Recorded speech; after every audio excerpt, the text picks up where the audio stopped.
ko ba moom mënul nekk président de la République mu jël place jox ko Bassirou Diomaye Diakhar Faye na ko toogal kon ñun xam nañ lan mooy terme détenu politique. teewul Moustapha Cissé Lo nee na am na lu ko dese. on peut donner non on peut donner des opinions. tu sais on n'est pas obligé d'être d'accord ak gouvernement bi amul problème. Ousmane Sonko c'est Ousmane Sonko il est comme il est personne ne va réussir à le changer. La vérité est que qui se sent mort veut se mouche. bu ñu la waxee loo xam ne ça te pique yow su fekkente ne yow nga sentir ne jam-jam bi yow la laal mooy ne kon wax ji yow yaa ko moom. yaa su doon jamono mais Ousmane tu sais wala Wade wala Senghor mooy wàccee nañ ko. non fan lañ koy wàccee fu ñu koy wàccee fii de toute façon ñun ñu wàccee dañoo annoncé ay enquête mu jul fenn ñun nekkuñu ci réew moo xam ne dañuy wàcce waate nous ne sommes pas dans un pays sanguinaire ici. je suis désolé. ñun ci poste bi. non mais poste bi ce que je veux dire c'est que Ousmane Sonko xam nga mënul laq-laqal sem ñoom mënuñu ko bëgg. parce que le franc-parler de Ousmane dérange Ousmane ba mu bëggee wax ak député boobu borom kii Ori si nu mu tudd. ni Mamadou Mbaw. nu mu tudd kii Abdou Karim Sall.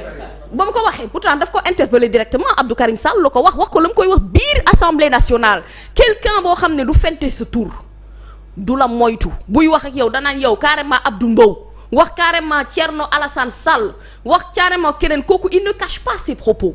le fait est que dañ ko wax ci assemblée mu tontu leen ci assemblée bu ñu duggee ci géewu politique dañuy politique géemu bandi la booy. jeex na dañuy politique c'est tout. loo wax rek xamal ne am na luy ñëw. Ousmane nag dérange parce que tout dans Ousmane Sonko ñoom il n'arrive pas à le contrôler c'est un homme boo xam ne xamuñu fan lay fëlee il les dérange. et c'est ça la vérité problème bi mooy il faut avoir l'art d'être du Ousmane pour faire de la politique actuellement. opposition bi nga koy wax tolloog noonu amul. opposition bi nga koy wax. opposition bi laa koy wax kan moo war a doon seen chef. waaw léegi nag kaay nag ma wax la xam nga dialogue bi ba mu amee 2023 ñoom ci seen jëmmi bopp l'opposition sénégalaise dañ ne woon dañoo am statut.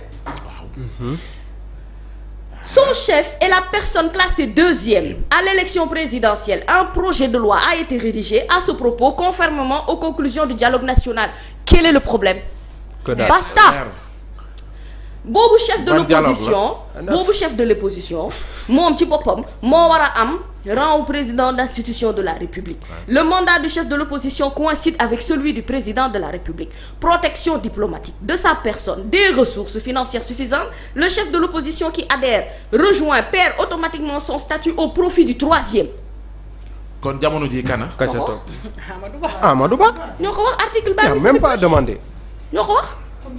léegi nag xam nga la mooy seen problème ki nga xam ne normalement moo war a nekk chef de l'opposition bu doon man opposition tamit du ma ko nangu.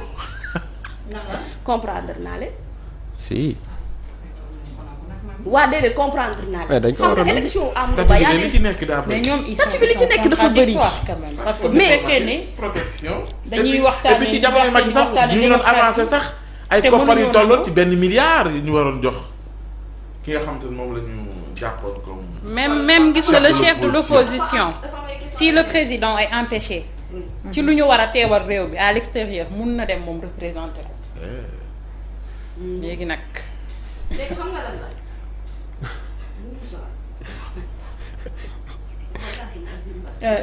mami ton micro.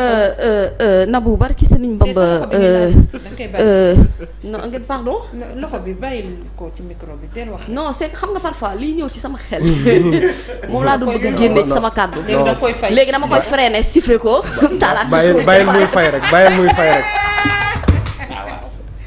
na ko bàyyil muy fay rek. internet yi li ñu bëgg a wax dee leen ko bind.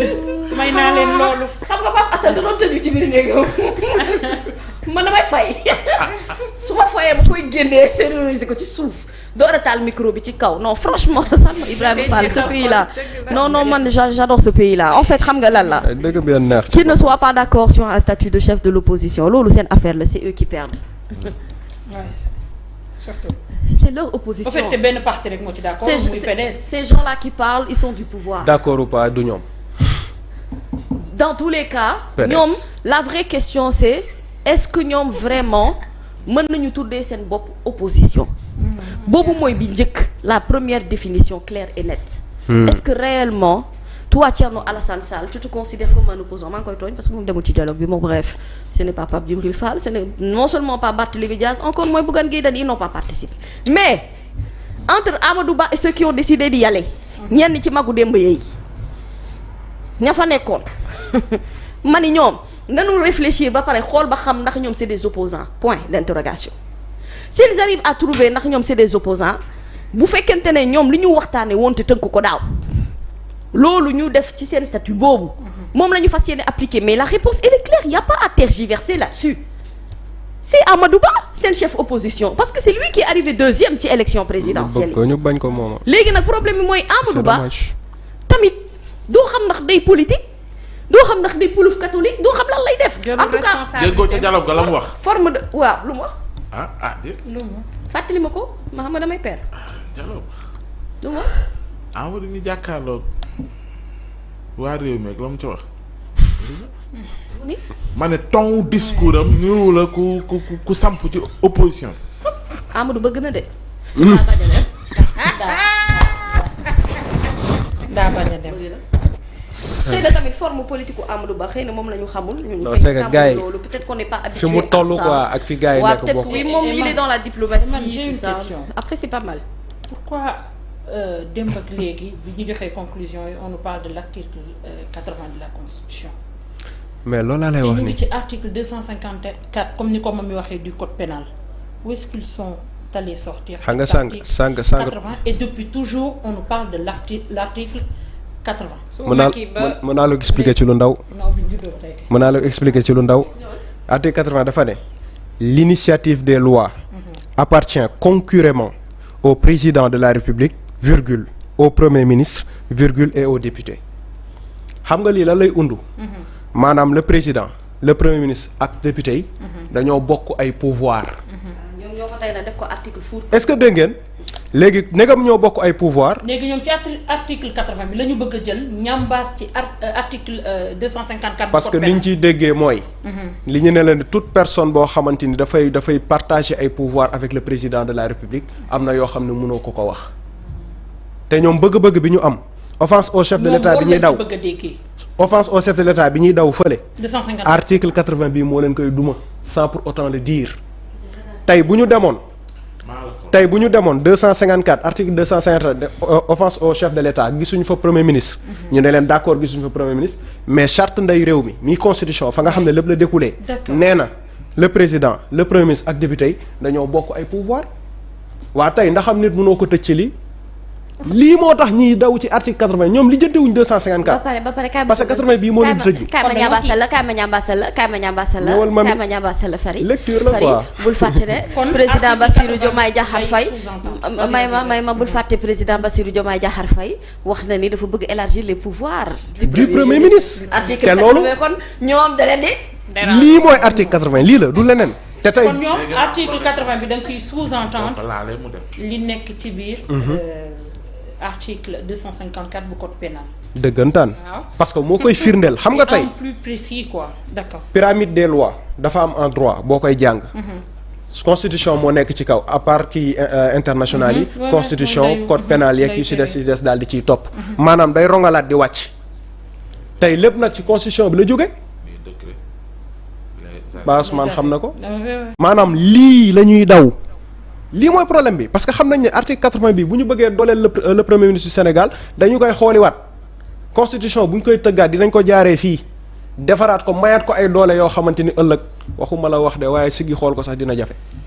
Mami fonds politique yi. da ngay ñëwaat ci man. waaw. mais waaw kon nañ tëj émission bi. ma ne conversation déedéet yow mi yaa ma topp naan ko na ñëw ci man. lay jeexee de. waaw déedéet waaw mais Mami vas-y fonds politique yi. Salma loo xalaat ci fond politique léegi ànd ak président léegi nan lay président di lijjanti lii yëpp. Mami désaccord yi. nu muy def non président tu sais le dernier comme ci moom lay mucc. le dernier mot lui revient je crois que s'il avait une volonté aujourd'hui mu teg leen waxtaan ak ñoom on peut dire que c'est quand même un pari réussi bien que man ak Salma ñoo xaw a d'accord tuuti moi j'étais pas pour l'idée du dialogue de départ mais le fait est que wax nañu c'est toujours bien de discuter en temps de paix d'accord jox na leen occasion bi définir nañ ay points joxe nañu ñoom seen point de vue maintenant le président de la République li mu war a jiital mooy l'intérêt du Sénégalais d'abord absolument.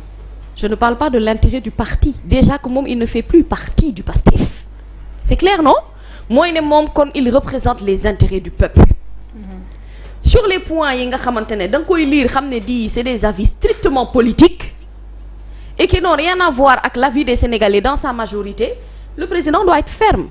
En fait, il faut être ferme pour prendre des décisions aussi. nga xam ne on ne peut pas plaire à tout le monde. Aujourd'hui moom mënut a rataxal ñëpp.